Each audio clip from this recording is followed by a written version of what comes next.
Hi guys, so a little bit of detailed anatomy today around the spine, the spinal cord itself.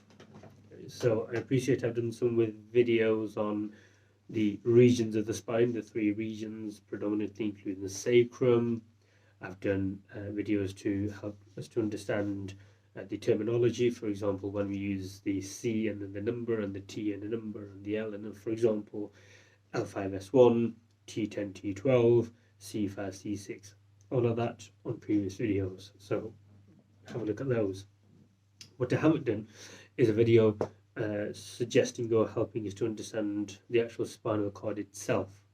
Okay, so this video is all about where the spinal cord is and exactly where it runs, how far it goes, and so on and so forth.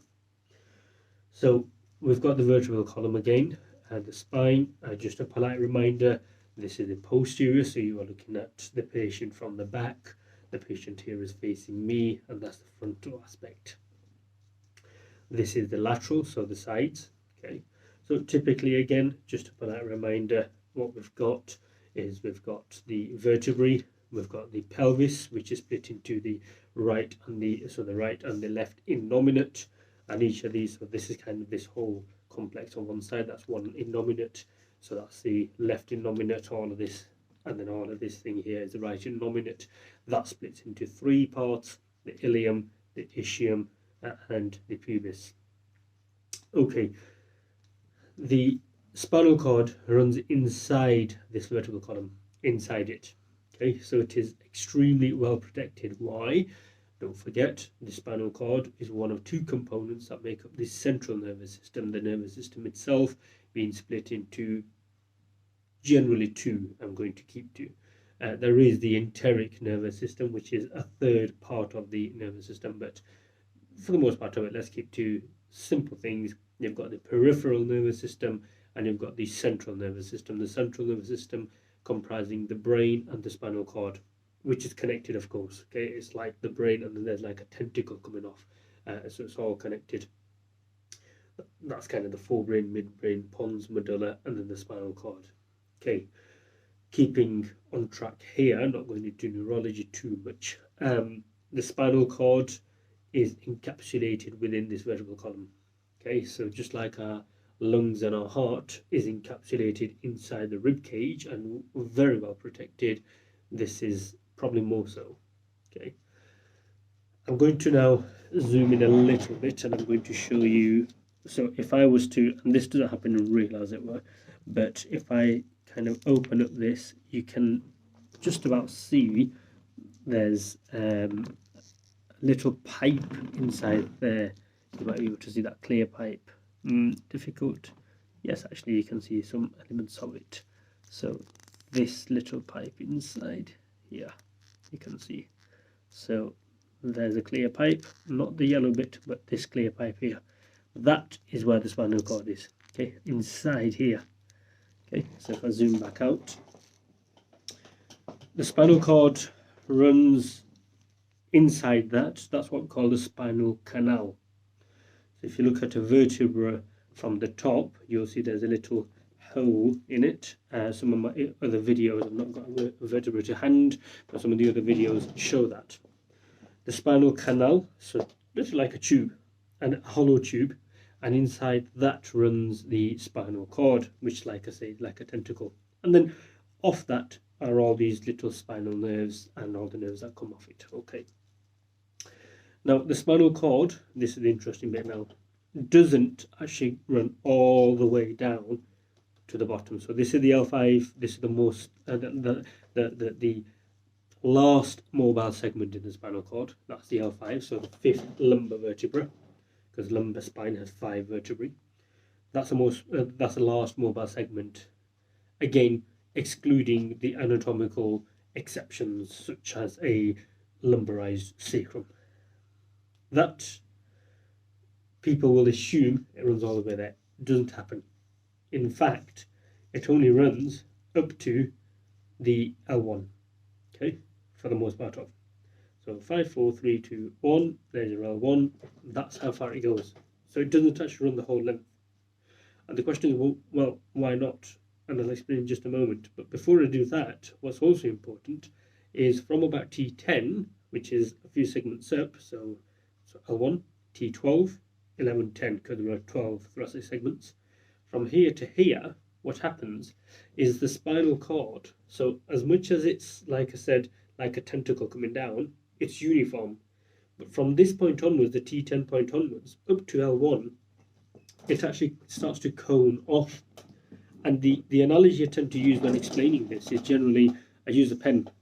So if you imagine that uniformity here is the actual spinal cord itself, this point, this bit where the pen starts to point off, okay, this is the bit I'm referring to. So the point at which it starts to cone off is T10, and the point at which it completely gets to the tip of that cone is L1. This region here in the spinal cord is referred to as the Conus Modularis. So what happens after that is the question, down to L5 and beyond for that matter, because it goes all the way down to S3. What happens here, or even S5? What happens here is that the spinal cord is no longer held together like this.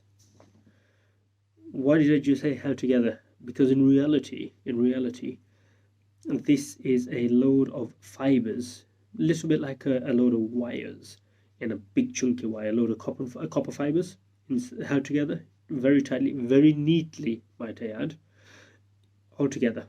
And that's what the spinal cord is. So it's all held together in a very well orchestrated and very well organized fashion. It's what we call the somatotropic organization of the spinal cord. So what you've got is from this point onwards, the fibers start to splay freely. Okay, so from the Conus Modularis onwards, from L1 onwards, well, from T10 onwards actually, they start to come away, no longer organized, held together like this, and they start to fray, and they just hang off very, very freely. Now this is what we refer to as the cauda equina. Cauda referring to tail, because we say caudal as in tail end and cephalic as in head end. So cauda, and equine refers to horse. Horse's tail, or a ponytail, as I would say with some of the ladies that might have, or even men nowadays, might have a ponytail. So your ponytail is what the cauda equina refers to. And so the fibers run freely, and it is that condition when a lot of clinicians are screening you for when you present with lower back pain, particularly in medical practices, be it an A&E setting or otherwise general practice, as well as, of course, all these settings, because any clinical setting, osteopathic physiotherapy, chiropractic, the full shebang, it is a medical emergency, and it must be treated as such also. So the cauda equina is from kind of all this region here, the T10 to kind of L1 onwards. So L1 onwards, there is no more spinal cord. That's where it finishes. The rest is now cauda equina. And it's for this reason, when we are performing a lumbar puncture, we actually perform the procedure below the L1 level. If you did it at the L1 or above, you're going to most likely actually go in and hit the spinal cord with the needle, which is not at all what we're after.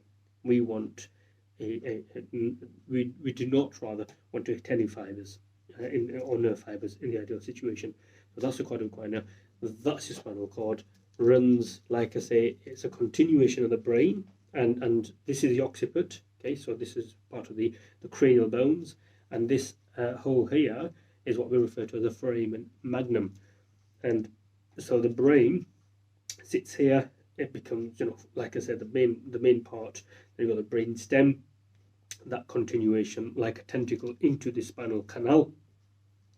The spinal cord runs all the way down to L1. At T10 it starts to tail off, it starts to cone off the Conus Modularis, and it splays, and here it becomes the cauda equina all the way. And it also, you can see the fibers. This is why I was saying S5, S3, S5, it continues all the way down here as well, because these regions supply some of the genitalia, and the regions are on the back passage.